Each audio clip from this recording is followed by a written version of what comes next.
శ్రీహరి ఇంటి దీపమల్లే కనిపించిన గానం.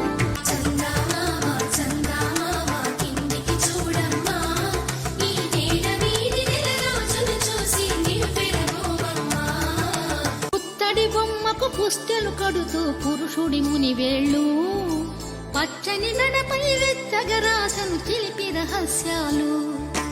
నేలకు జారిన తారకలై ముత్య